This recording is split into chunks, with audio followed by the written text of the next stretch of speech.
satu lagi Perdana Menteri Anwar Ibrahim nak siasat, nak ini saya, ini okey, tak apa, kita lawan aja lah. Apa menjadi masalah?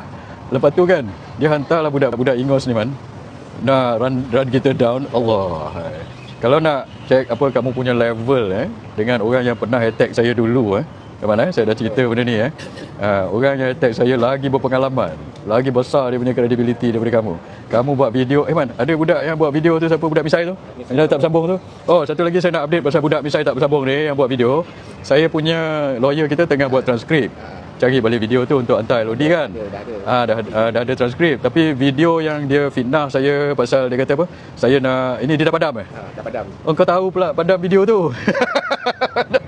Lepas dia padam? padam. Okey, kita dah cakap pada lawyer kita, ambil cepat-cepat video tu sebab takut budak ni dia penakut kan. Mungkin dia terkencing dalam seluar ke apa, saya tak tahu. Dia dah padam. Yang kau padam buat apa? Dia tuduh kita delete video mana? So video yang ni budak misalnya tak bersambung, aku tak ingat nama kau siapa. Dia orang kata kembar. Datuk Seri Najib. Kalau kau bela Datuk Seri Najib tak kalah lah. Orang lapangan kenal lah siapa Hisham Jalil ni. Kan? Dia nak sama saya, silakan lah. Menteri besar pun kita layan. Ini kan pula cicak mengkarung Hisham Jalil. Jangan duk propa saja. Walaupun ini dia mudah gersang. Saya baca, oh man, dia punya fitnah aku.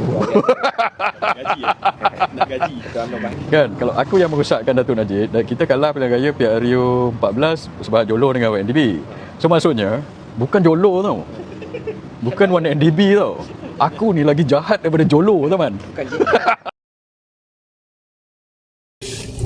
Hisham Jalil ni salah seorang pegawai Datuk Seri Najib ni. Hisham Jalil adalah salah seorang pegawai kepada Datuk Seri Najib. Ketika Barisan Nasional kalah dalam pilihan raya, antara faktor Datuk Seri Najib jatuh adalah siapa? Terlalu percaya kepada pegawai, terlalu dengar suara-suara daripada pegawai. Pegawai inilah yang merosakkan personaliti Datuk Seri Najib. Antara pegawainya siapa dia? Antara pegawainya adalah Isai Jalil. Assalamualaikum warahmatullahi taala wabarakatuh, tuan-tuan. Saya tengah makan, so dengan kawan-kawan saya sambil-sambil, sebab malam ni ada orang minta kita buat live mana. Dia kata kena selang 1-2 hari, tak boleh tiap malam lah. Okey, cuma bagi tahu saya sama ada suara okey tak? Suara okey tak? Keep up energy draw. Okey, terima kasih. Okey, terima kasih. Repost. Dah boleh repost man. Okey, live saya dah boleh repost. Alhamdulillah. Kau sebelum ni tak boleh repost. Jelas standard. Alhamdulillah, clear. Okey. Siapa yang boleh repost, sebab dulu tak boleh repost, sekarang dah boleh repost. Terima kasih TikTok. Alhamdulillah, man. Terima kasih TikTok. Handphone baru kan ni. Itulah. Macam mana dia kena rampas. Lepas tu jalan terus. Terima kasih. Assalamualaikum. Salam. Repost. Okey. Awal buat live awal sikit sebab sekejap lagi pukul 9. Saya ada mesyuarat dengan pemuda PAS Selangor. Mereka jemput saya, so kita buat di luar lah, so senang untuk bincang-bincang, ambil angin. So sekarang ni tak berapa panas malam. So dengan saya dengan kawan saya, 2 orang jurutera kanan yang biasa dalam bidang pembinaan, bidang construction. So nanti kita lah sikit berkenaan dengan kesan kenaikan harga barang ke apa. Mereka ni dia memang hands on mereka ada dalam, dia frontliner, dia memang buat bisnes dan sebagainya.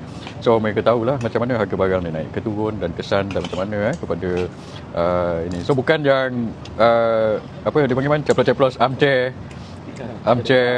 dia panggil apa, armchair cyber trooper kan, yang apa ambil daripada ChatGPT atau Google ke apa ke benda kan. Tiba-tiba saya kadang-kadang pelik juga yang ceplos-ceplos yang 20 sen ni. Man, hari ni dia orang jadi pakar energy ekonomi esok dia jadi pakar construction pula, lusa dia pakar tak tahulah pakar apa benda lah.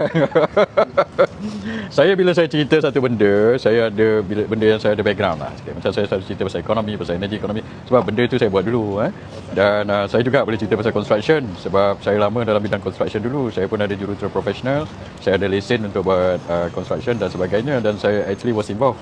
Macam orang duk cerita pasal Tanjung Bin kita pernah involved dalam Tanjung Bin tu dulu, kita tahulah kan. Bukan macam setengah-setengah pihak.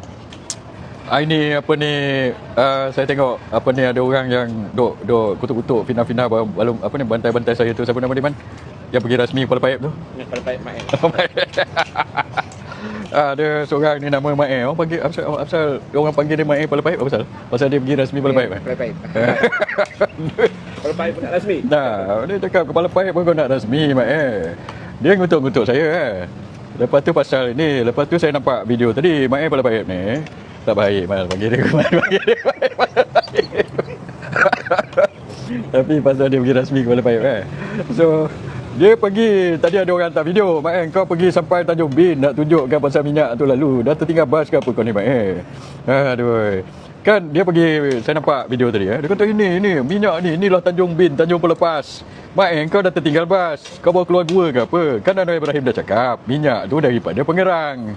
Pengerang tu diproses, bila diproses minyak itu minyak Malaysia. Faham tak? Dia orang ni bila dia dah malu isu ni. Kan isu pasal minyak Filipina ni. Saya ingat dia orang dah malu. Sebab mula-mula M10 keluarkan kenyataan. M10 cakap minyak ni bukan asal daripada Malaysia. Malam bila kita post benda yang posting yang MCMC tuduh saya remove tu, padahal saya tak remove. Remove Facebook atas arahan MCMC. Lepas tu bila kita dipanggil oleh MCMC nak rampas telefon, kita tanya, yang remove tu awak? Dia kata tuduh kita remove. Saya kata, lepas tu baru dia kata, oh ini department lain lah. Kau check lah dulu kan, betul tak? So bila pasal posting tu, tiba-tiba M10 terus meloncat bagi kenyataan bahawa minyak itu bukan berasal daripada Malaysia. So sebab itu saya tanya, yang awak maksudkan minyak mentah ke minyak diesel? Sebab yang Filipina kata tu minyak diesel. Kalau awak, lepas tu dia malulah bila kita tanya macam itu. Dan kemudian subsequently Menteri Filipina cakap sertifikat origin tu datang daripada Malaysia. Dan Anwar Ibrahim sendiri mengaku kata benda ini daripada Pengerang dan diproses di Pengerang. So di mana benda ini diproses, itulah diesel itu keluar. Lepas itu bila dia orang ni malu, saya tengok geng-geng kerajaan ni semua malu. Itu yang dia macam-macam benda dia cuba spin lah. Dia mula-mula dia kata macam ni, minyak itu bukan minyak kerajaan, dia kata. Lepas tu itu yang ada orang fitnah saya tu, beberapa orang fitnah kata Hisham Jalil kata ini minyak kerajaan dan minyak Petronas. Saya tak pernah cakap minyak tu minyak kerajaan, minyak Petronas. Dia orang sendiri yang malu. Dia pula buat naratif kononnya minyak ini bukan minyak kerajaan, minyak ini bukan minyak Petronas. Lepas itu ada satu tu yang video satu lagi tak masuk akal Man. Lan. Dia kata apa tahu? Dia kata dia tunjuk dalam video tu muka saya ni. Lepas tu dia pergi buat video pump station pump diesel ni. Dia kata ini bukanlah minyak diesel subsidi, daripada pump station diesel ini. Minyak memang lah. Kau ni bila nak buat video kasi masuk akal sikit, dah pindah orang ni. Aduh, mana 52 juta liter diesel? Takkanlah orang nak pergi ambil. Kau ingat apa, ini seludup pakai 4x4 ke pergi hantar Filipina. So macam-macam fitnah yang telah dilemparkan kepada saya dan rakan-rakan sebab dia nak cover line lah. Dia tak boleh nak cover. Dia kata ini bukan minyak kerajaan, ini bukan, ini dia panggil gaslighting. Gaslighting ni apa? Cubaan memanipulasi lah. Dia nak cover bukan minyak kerajaan, ini bukan minyak Petronas, ini bukan daripada petrol pump. Lepas tu bila Anwar Ibrahim sebut ini daripada Pengerang diesel daripada Pengerang, lepas itu kan keluar pula dah cerita apa ke benda ni, kata ini bukan minyak daripada perut bumi Malaysia. Allah. Dah perut bumi dah pula. So maksud dia cuba cover lah. Perut bumi dah pula. So dia nak tutup ni, gali lubang tutup lubang. Dia tutup kemaluan lagi dia nak tutup kemaluan, lagi dalam benda tu jadi lagi banyak dia ni malu. Itu saya tengok. So perut bumi tu, sebab itu daripada original awal. Kamu ni bawa keluar gua atau bawa masuk apa ni, Pami Pada lah cakap gitu maksudnya kamu tak faham isunya diesel tu daripada mana. Kalau kamu kata perut bumi, tak ada minyak terus-terus keluar dari perut bumi jadi diesel. Kalau kamu kata minyak mentah di Malaysia yang daripada pump petrol station kita ni pun asalnya bukan daripada perut bumi Malaysia. Minyak mentah itu kan kita dah cakap, kita import minyak yang berat-berat daripada Middle East, kita proses di sini, barulah dia jadi diesel. Macam roti canai lah. Tepung itu kita beli daripada India, tapi kita buat roti canai itu di sini. Itu roti canai Malaysia lah. Tak ada orang pun cakap roti canai ni perut bumi, asal dia perut bumi India ke apa ke benda. Tak ada orang cakap. So dia dah malu tau. So bila dah malu, tapi yang advance tahap kemaluan tu tinggi, saya ingat Mak Paip ni lah. Sampai dia sanggup, dia duduk mana ni Man, Mak Paip ni? Kedah. Kau duduk Kedah Mak. So bila Kedah ni sanggup pergi Tanjung Bin. Kita makan dulu sementara tunggu muda pas. Sulan, dia daripada Kedah. Saya ingat dia dah tahap kemaluan dia tertinggi lah, saya ingat. Dah habis goreng. Dia tahu dia final saya rasa. Kan? Dia cakap macam-macam tahu. Lepas tu dia dah malu. And then sampai dia nak tunjuk double down, triple down dia punya ni, dia sanggup pergi buat video turun pergi Tanjung Bin. Yang kau pergi Tanjung Bin buat apa? Anwar akan kata Pengerang. Kau ada pergi Pengerang? Dia ada pergi Pengerang ke Man? Tak perasan lah pula kan kita kan. Tapi setahu saya dia tak pergi Pengerang. Anwar 2 kali cakap minyak tu dia Pengerang. Kau pergilah Pengerang. Pengerang dengan Tanjung Bin tu jauh. 170, satu dekat 200 km lah. Kan mana? Dekat 2 jam. So minyak itu diproses di Pengerang. Kau pergi Tanjung Bin tunjuk tu buat apa? Dah balik ke belum Patah balik. Aduh on the way balik untuk merasmikan Pala Paip di Kedah. Kau pergi singgah Pengerang. Macam-macam dia orang ni fitnah gitu apa ni. So saya tengok begini, memang dia ni koyak, tuan-tuan, dan memang sejak daripada 2-3 hari lepas ni saya tengok jentera-jentera politik dan even jentera yang ada di backing saya rasa lah daripada pihak-pihak yang berkaitan dengan kerajaan attack dan fitnah saya ni. Tu yang saya ucap tu, saya kata seolah-olah macam saya ni ketua pembangkang. Kita ni parti pun tak ada, kita bebas rakyat biasa. So kita tengok macam ni lah kata kalau katakan dia orang punya reaction macam ini berlebihan. Dan saya dengar cerita semalam daripada Azri. Azri ni saya dah syorkan pergi tengok Azri punya live. Azri cakap apa? Dia kata ada khabar mengatakan bahawa ada arahan datang daripada pejabat teratas yang dikabarkan lah. So Azri cakap in fact daripada PMO terus. PMO di Pejabat Perdana Menteri arahan, kalau dengar khabar daripada Azri kata dia dapat tahu arahan daripada atas, daripada Pejabat Perdana Menteri yang memberi arahan untuk serang dan cemarkan reputasi lah, kredibiliti 2 orang. Dia nak suruh serang dan jatuhkan 2 orang, iaitu Azri dengan Isham Jalil dengan saya. So bayangkan kita orang 2 orang yang tak ada jawatan ni tak ada parti ni, yang the whole of kerajaan punya jentera ni, politik dan jentera komunikasi, jentera politik mereka ni punyalah goyang dan terkoyak-gabak, malu ke apa sampai tersakiti menggentar-gentar ni, sampai nak kena jatuhkan 2 orang ni. Macam itu. Saya punya pandangan macam ni, saya nampak kenapa hal ini berlaku, sebab saya pun dalam kerajaan dulu. Sebab bila awak serang atau attack orang yang tak ada jawatan dalam pembangkang yang bebas, yang ini bukan kita attack dia nak buat apa, nak jatuhkan untuk dia nak jatuhkan daripada jawatan dia ke, kita jawatan tak ada jatuhkan bukan benda, betul tak? So the only reason why this attack yang banyak ni takes place, sebab benda yang saya cakap dengan benda yang Azri cakap itu betul tak? Sebab kalau benda yang saya cakap tak betul, benda yang saya cakap tu salah, kerajaan tak payah buat effort banyak-banyak, atau jentera politik PH ke apa tak payah buat effort banyak-banyak. Rakyat sendiri akan nampak, betul tak? Rakyat sendiri akan nampak, apalah Isham Jalil ni cakap ni tak betul ni. Betul tak? Tak payah sampai peringkat tertinggi ni nak bagi arahan, nak buat video. Ada satu tu saya tengok video baru ni, portal yang baru dengan video dia buat profesional dia tu, dengan ada gambar. Itu kos tinggi tu. Kau nak buat video macam tu, bantai aku. Buat ni lah, berapa bajet tu kan, dengan keluar duit 15 orang. Kenapa dia takut sangat? Dia takut sangat sebab benda yang saya cakap tu betul lah. So dia tak boleh nak ini. Lepas tu dia cuba manipulate lah. Nak counter. Lepas tu dia nak jatuhkan kredibiliti kita, sebab dia tak boleh lawan dengan hujah kita. But what I want to say is like this, benda ini bukan pertama kali. Kalau betul PMO ni bagi arahan untuk serang saya, I can tell you people, ini bukan pertama kali PMO bagi arahan untuk serang saya. This is not the first time. Saya dah cakap, saya ni lawan berapa Perdana Menteri dah. Saya lawan, betul tak Man? Dah berapa Perdana Menteri dah siasat saya. So satu lagi Perdana Menteri, Anwar Ibrahim, nak siasat, nak ini saya, ini okey, tak apa, kita lawan aja lah. Apa menjadi masalah? Lepas tu kan, dia hantarlah budak-budak Ingos ni Man, nak run kita down. Allah. Kalau nak check apa kamu punya level dengan orang yang pernah attack saya dulu ke mana saya dah cerita benda ni orang yang attack saya lagi berpengalaman, lagi besar dia punya credibility daripada kamu. Kamu buat video Man, ada budak yang buat video tu, siapa budak misai tu yang tak bersambung tu. Satu lagi saya nak update pasal budak misai tak bersambung ni yang buat video. saya punya lawyer kita tengah buat transkrip. Cari balik video tu untuk hantar LOD kan. Dah ada transkrip. Tapi video yang dia fitnah saya pasal dia kata apa? Saya nak, ini dia dah padam Dah padam. Oh, kau tahu pula padam video tu.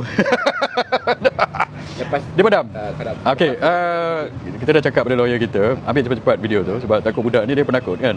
Mungkin dia terkencing dalam seluar ke apa, saya tak tahu. Dia dah padam. Yang kau padam buat apa? Dia tuduh kita delete video mana? So video yang ni budak misalnya tak bersambung, aku tak ingat nama kau siapa. Dia orang kata kembar. Ada seorang ada ni entah ni lah. Dia delete video yang difitnah saya tu. So sekarang, tapi ada tak yang daripada source lain? Ada, okey. So peguam saya dah check, dia kata ada source lain. So kita tengah prepare. So transkrip itu dia pergi delete, tapi dia hantar lah saya transkrip itu. Saya baca, oh man, dia punya fitnah aku. Gaji nak gaji. Oi, apa dia cakap? Nombor satu, saya yang tak dapat jawatan. Minta apa ni, ini yang pasal fitnah. Apa ni, fitnah tak dapat jawatan. Ini bukan fitnah baru. Ini daripada awal Lokman Adam dulu kan. Ni apa ni, ulama banyak lagi macam-macam kan. Dia panggil Abang Fifi lah, tak dapat jawatan lah, tak dapat pengurusi JLC ni. Saya call kepada saya PD. Dia orang dia fitnah saya. Dia kata saya ni merajuk, saya ni lawan Zahid sebab tak dapat jawatan, tak dapat pengurusi JLC. Yang apa ni, apa risau tak ada jawatan ni sebenarnya dia orang. Sebab itu dia masuk kerajaan. Kalau kamu fikir yang apa ni rindu jawatan, nak sangat jawatan, hadap sangat jawatan ni, yang pasal dia orang ni lah yang nak ambil apa dia dalam kekal dalam kerajaan lah. Kalau kamu nak jawatan, apa kerja dah jadi pembangkang, betul tak? Tak masuk akal. Baik kamu jilat macam dia ni, jilat dapat jawatan. So yang hadap sangat nak jawatan, nak gaji puluh-puluh ribu ni mereka lah tak sanggup jadi pembangkang. Kalau kita nak jawatan, apa kerja dah jadi pembangkang, bodoh gila macam tu. Kau nak jawatan, lepas tu kau pergi lawan jadi pembangkang. Baik, jilat, betul. Sebab time tu saya punya jawatan, saya dah bertanding majlis tertinggi dah menang, betul. Dan itu juga yang saya nak saman Sepol tu sebab dia kata saya nak jadi pengurusi JLC tu kan. Itu pun tunggu masa lah tu kan. Itu benda semua saya dah cakap sebelum ini. Dan satu lagi, apa dia cakap man? Dia kata nak jawatan. Raja nak jawatan. Lepas tu gaji 30-40 ribu. Wah, yang video dia delete ni 30 ribu kan. Lepas tu Lan, kita buat projek 30 ribu gaji budak kita satu bulan berapa Lan? Tanya. Bukanlah nak belagak kan. Kita punya budak bayar gaji sebulan pun tak cakap sini lah kan, budak-budak ni kan. So itu saya nak cakap, kamu orang ni. Lepas tu dia kata apa ni, saya nak jadi ketua bahagian Shah Alam. Ini first time juga. Ini first time aku dengar. Oh, best baca transkrip ni. Lawyer, suruh lawyer tu bagi lagi kan transkrip tu. Nak jadi ketua bahagian Shah Alam, fitnah. La ilaha illallah. Kau tanya Azhari man, ada ke aku nak jadi ketua bahagian Shah Alam? Kan, lepas tu nak lawan ketua bahagian, nak jadi lagi apa dia cakap? Ni saya ini Isham Jalil yang merosakkan Datuk Najib. Aduh. Aku yang merosakkan Datuk Najib. Kan, kalau aku yang merosakkan Datuk Najib dan kita kalah pilihan raya PRU 14 sebab jolo dengan YNDB. So maksudnya bukan jolo tau. Bukan 1NDB tau. Aku ni lagi jahat daripada jolo teman. Daripada lagi jahat daripada jolo lagi ni, aku yang merosakkan Datuk Najib ni sampai kita kalah pilihan raya. Tahu? PRU 14. So UMNO, Barisan Nasional jatuh kalah PRU 14 ni pasal aku. Pasal Syam Jalil, bukan Zaid Hamidi Timbalan, Presiden UMNO, KJ Ketua Muda UMNO, Setiausaha Politik atau UMNO yang menasihat Perdana Menteri pada ketika itu. Bukan. Seorang pejabat awam. Aku. Seorang pejabat awam yang merosakkan Najib ni sampai kita kalah PRU 14. Oh, itu satu lagi. Bukan sekadar aku jatuhkan kajian PRU 14. PRU 15 pun aku yang jatuhkan. Aku kalah. Sebab dia kata, apa budak ni ke siapa kata, tak ingat. Masa itu Isham Jalil lah ketua penerangan UMNO, dia kata PRU 15. So sebab ketua penerangan UMNO ni tak function, kita kalah teruk pilihan raya. So dia punya cerita ni, saya ni punyalah terornya. Bukan 2 kali pilihan raya saya jatuhkan tau. 2 kerajaan saya yang jatuhkan kan. PRU 14, PRU 15. So cuma cerita dia macam ni. Aku nak tanya budak-budak yang buat cerita ni kan. Okey, macam ni aku dah jatuhkan kerajaan 2 kali. Dan PRU 14 saya yang jatuhkan, PRU 15 pun sebab saya yang kerajaan jatuh. Dan kedua-dua kali jatuhkan ni kita jatuhkan kerajaan PH ni. So 2 kali aku jatuhkan kerajaan dan kerajaan PH ni naik. So lepas itu, lepas 2 kali aku jatuhkan kerajaan dan kerajaan PH naik, lepas kerajaan PH jadi kerajaan, aku jadi pembangkang. Macam mana CV kau punya cerita lain kali dekat peringkat PH ke Amdap Mantap ke, bila kau nak buat naratif tu, kasih habis cerita tu. kasih dia punya naratif fitnah tu pun kasih masuk akal lah sikit. Dah bincang elok-elok. Jangan buat ni naratif separuh-separuh tak masuk apa ni lendir-lendir ni semua. Kasih cerita tu believable lah. Kalau saya ni punca kerajaan 2 kali, bukan sekali. 2 kali aku jatuhkan kerajaan kasi PH menang ni. Bila PH jadi kerajaan aku jadi pembangkang. So part tu kalau kita buat filem kan ada skrip kan. Tulislah elok sikit cerita. Siapa budak mana? Budak misal tak bersambung tu dia punya ijazah apa? Seni penulisan. Ini pun mesti tengok sikit dia punya berapa dia punya dapat grade dia berapa ni?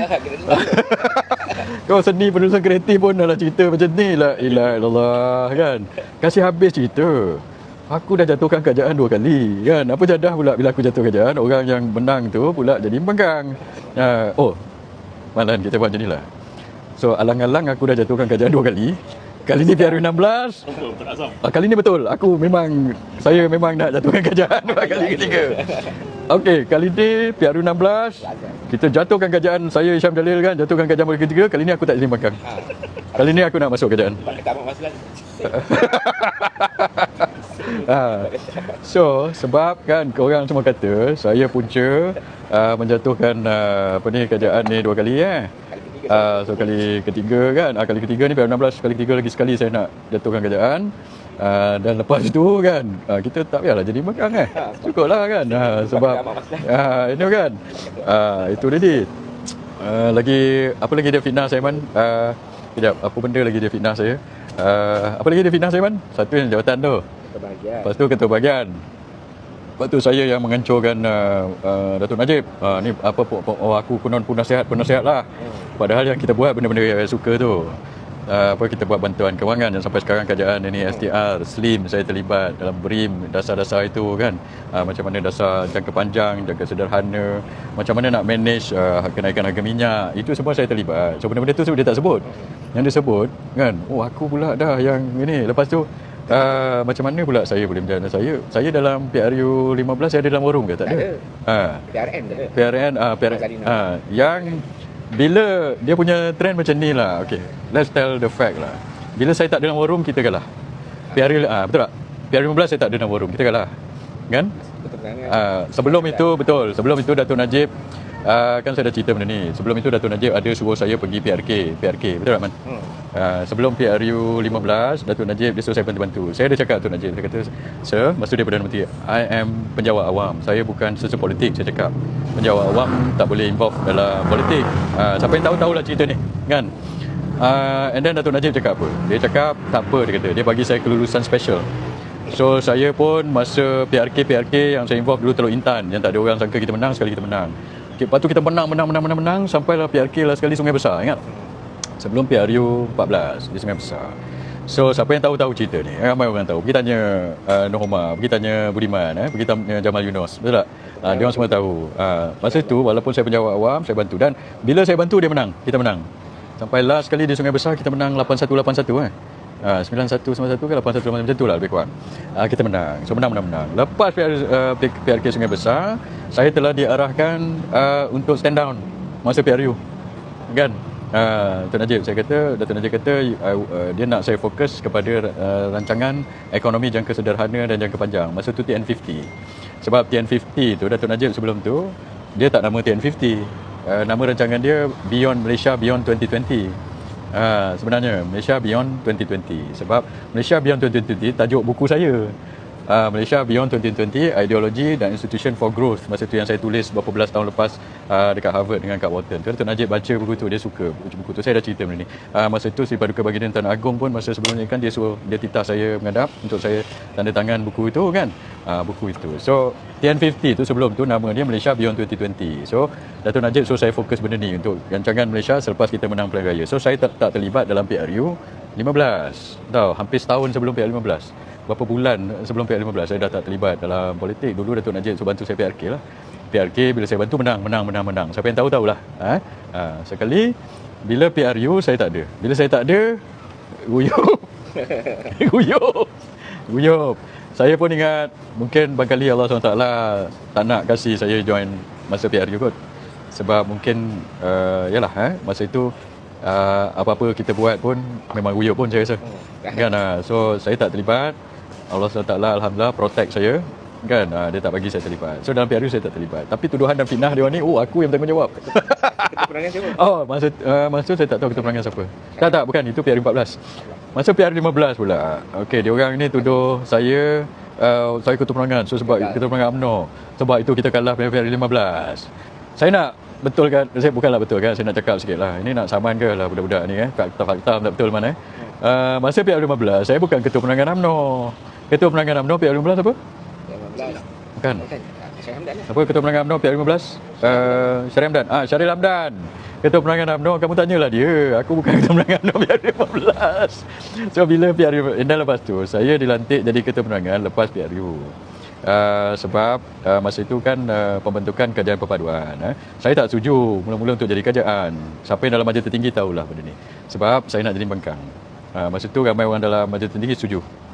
Saya yang cadangkan sebelum Mak Hassan cakap suruh Muhyiddin dengan Anwar pergi jumpa Agong, itu cadangan saya sebenarnya. Cadangan saya, pergi cek balik dalam berita ke news ke kan. Itu cadangan saya yang cadang supaya Tan Sri Muhyiddin dengan Anwar Ibrahim pergi jumpa Agong untuk bentuk kerajaan perpaduan UMNO. Saya cadangkan supaya jadi pembangkang, sebab itu dalam Dewan Tertinggi Barisan Nasional telah bersetuju untuk UMNO jadi pembangkang. Bukan Barisan Nasional jadi pembangkang, dia dah setuju. Masa tu Zahid tengah seram lah tu. Dia tak boleh jadi pembangkang.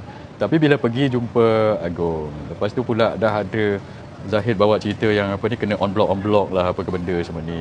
And then Tan Sri Muhyiddin tak setuju dengan Anwar, tidak dapat mencapai persetujuan. So tiada kerajaan boleh dibentuk. Bila tak ada kerajaan boleh dibentuk, lepas tu Agong titah supaya bentuk juga sebab dah berapa lama ni tak ada ekonomi, tak boleh kalau tak ada kerajaan nanti jadi huru-hara. So Agong titah. So bila Agong titah untuk bentuk kerajaan, itu jadi kerajaan paduan dengan Anwar Ibrahim. Dia datang ke PWC, so saya pun ada. Saya bersetujulah sebab saya akur dengan titah Agong. Takkanlah kita nak derhaka pula dah. So kalau kita derhaka pun tak ada kerajaan boleh dibentuk, nak buat macam mana? So sebab itu lepas itu memang saya cakap okeylah, kita nak buat macam mana, kita kena hadaplah, make do lah. Sebab dekat situ dah jadi macam tak ada pilihan lain. Tapi lepas itu apa yang berlaku? Lepas itu kan ada PRN. So dalam majlis tertinggi saya tak setuju kita pergi pilihan raya dengan PHDP. Dan saya lawan. Sebab itu saya dibuang. Sebab saya tak setuju pergi UMNO pergi pilihan raya dengan DAP. Ada statement saya kan.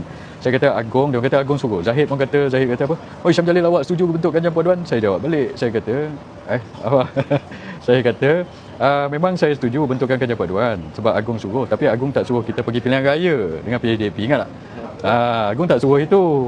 So saya tak setuju. Sebab itu saya telah dipecat. So siapa yang nak fitnah saya ni, dia dah tak boleh dah korek macam-macam kan. Tak jumpa apa. Last sekali dia manipulate je lah. Kan. Lepas tu nak buat cerita yang seorang ini nak buat aku skandal dengan Fifi tu pun tak jumpa. Pergilah cari. Pergi cari. Aku pun nak tahu, kita pun nak tahu ni. Siapa skandal aku yang nama Fifi ni? Kalau betul ada cari lawa sikit lah. Janganlah cari. Kalau tak, bukanlah kita ni kan. Lepas tu nama pula skandal aku, nama macam itu. Aduh, carilah nama yang kita nak deny pun segan. Kata kalau artis yang lawa-lawa sikit siapa man? Kan dia orang nanti up nama nanti viral ni artis tak payah lah kan ni kan buat up nama artis yang lawa sikit ke kan, siapa tak payah sebut nama betul jangan nanti dia manipulate kalau dia kot apa ni fitnah saya ada skandal dengan artis lawa sikit, kita nak deny pun apa ni tu agak-agak juga walaupun benda tu tak betul lah. Tak ada lah, I'm joking. But dia macam-macam lah dia ni cuba fitnah saya kata saya nak jawatan, sebab itu saya lawan.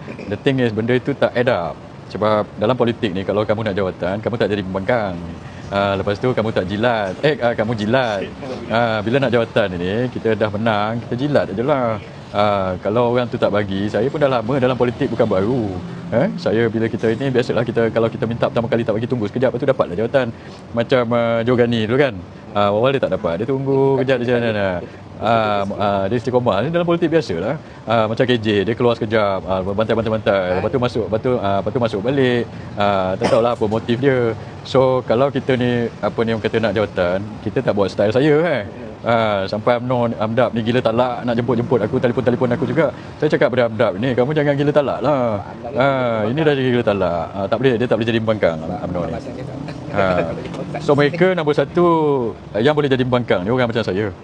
Kan kita tak ada masalah, kita nak apa ni orang kata kalau yang tak boleh jadi pembangkang tu jadi pembangkang nanti kena dakwa masuk jail ke apa kan. Dia tak boleh jadi pembangkang. Second yang nak cari makan nak gila jawatan ni, itu tak boleh jadi pembangkang. So siapa yang cakap oh Hisham Jalil nak jawatan tu kan, engkau pergi jadi pembangkang kau tengok. Betul tak? Nah, apa kau punya strategi tu mana? Kan kita dah menang majlis tertinggi, lepas tu kan kita nak jawatan, kita keluar jadi pembangkang. Itu kan itu budak tak sekolah pun tak buat macam tu lah saya ingat kecuali budak yang tak tahulah. So dia tak jive kamu punya fitnah. So bagi saya ajar kamu sikit lah, bila nak fitnah tu make it believable. You understand or not? Itu satu lagi yang fitnah-fitnah lain tu saya ni, and kepada budak minyak tak bersambung pula dah, misai tak bersambung itu, kamu jangan delete video-video kamu, menyusahkan lawyer saya nak pergi buat transkrip. Lawyer saya maklumkan tadi, dia cari video tu tak jumpa dalam kamu punya ini, tapi dapat dah dapat. Oh pergi delete, tahu takut budak ni aduh, kamu tunggulah kamu tunggu. So kita kena ada, we have to do ni impugn statement, whatever it is we have to do lah. Hisham Jalil ini adalah perosak kepada Datuk Seri Najib. Kalau melihat kepada kenyataan-kenyataan Hisham Jalil hari ini, patutlah Datuk Seri Najib jatuh. Itu yang pertama. Yang kedua, ketika Barisan Nasional PRU yang ke-15, Hisham Jalil diberi ruang untuk bertanding di Parlimen Shah Alam. Ini Parlimen Majoriti Melayu, Hisham Jalil. Tapi Hisham Jalil dapat nombor 3. Hisham Jalil dapat nombor 3.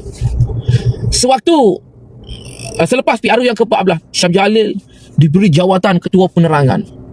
Sewaktu dia jadi Ketua Penerangan, dia bertugas tak untuk memberikan penerangan kepada orang? Tak.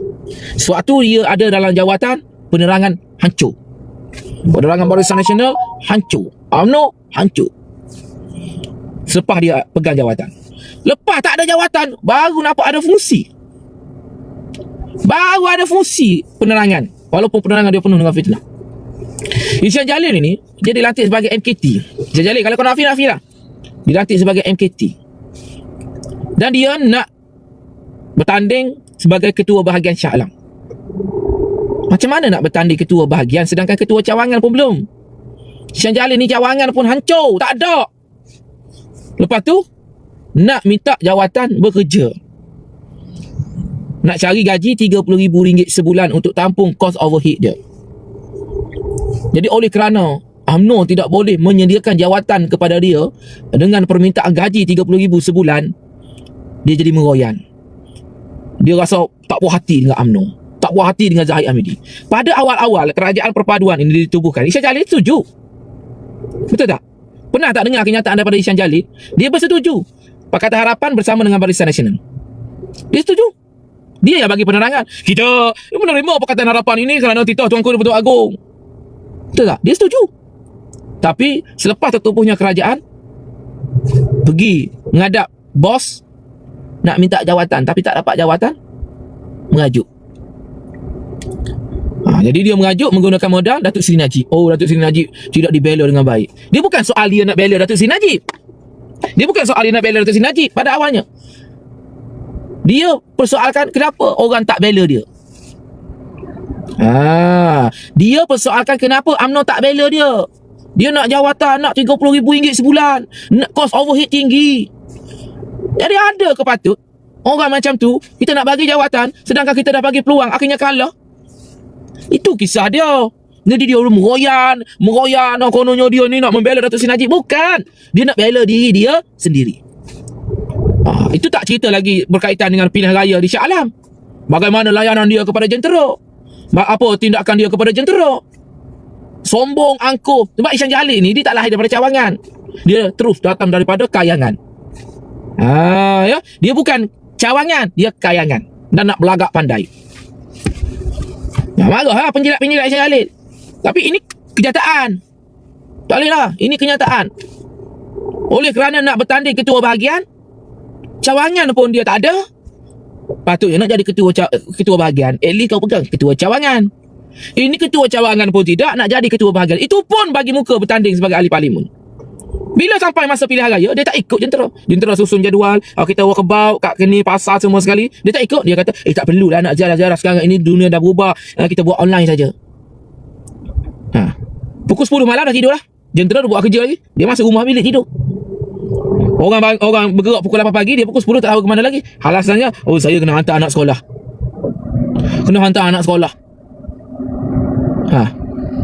Lepas tu nak menang macam mana dekat Shah Alam?